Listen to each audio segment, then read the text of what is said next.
Alright. Finally, that train does this.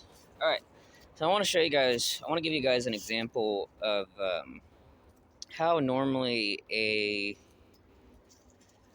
jungle camp is. You know, back in the old days, especially during the Depression era, um, as some others have mentioned, there is at least 2 million hobos riding the rails around the country. Riding the rails, hitchhiking, walking, yada yada yada. And for those who aren't familiar with this subject, jungle camps, or just hobo jungles, is basically what we call the camps for hobos. Typically, they would be somewhere along the rail line, normally by a stream or somewhere on the edge of town, like I am right now.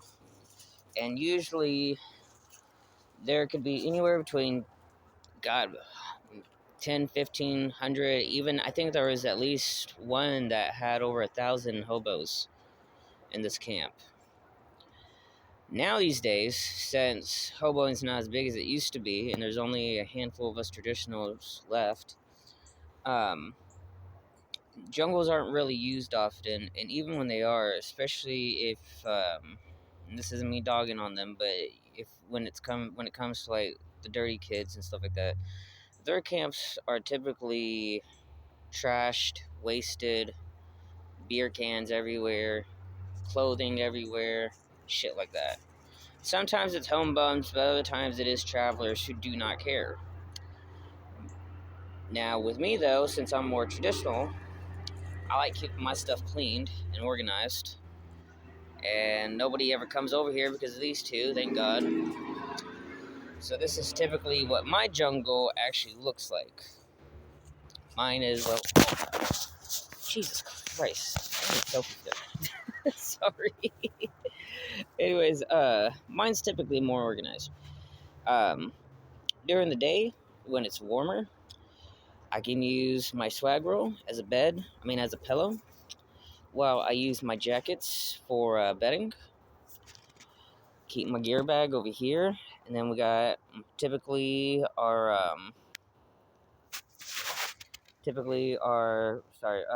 tucker bag is along with us, so everything looks like it's just like one little room. And like I said in my previous video, normally I have stuff hanging off from the branches right here. Ideally, a water source would be nice, but since there's several businesses over here, like a couple gas stations and fast food joints, I'm not worried about that. Like I said in the previous video, they got trains that stop here mainly during the night, and that's good for us because we could catch on either east or westbound, and hopefully I'm hoping for an east to northbound train. Usually in the old days, there would normally be, for example, there would be a mirror right here hanging down with a razor to the right and a bucket with water so you could shave or brush your teeth or whatever. There would typically be a campfire in the middle somewhere. That's where you would eat, warm up, boil your water to boil up or whatever. Normally, everybody was separated. What I mean by that is everybody had their space. For example, when Cooter was traveling with me, let's say if I was over here, he might be over here somewhere. So we're all separated. And then, usually, like I said, normally there's like no trash out here. There's bottles and what used to be an old bed right over there and such. Just stuff previous people have left behind. I think this used to be a factory area, or there was probably homes or something, because there's old road right over here. Not entirely sure what that was about, but this is how we typically jungle. You know, we'll be here for either a couple hours, couple days, maybe a week or so while we're out looking for work. This town has no work whatsoever for me to do, so we are trying to get out of it. And if I gotta walk that rail line, I will. So I have to go do something actually here in a minute, so I'm gonna have to cut this video short than what I was actually planning.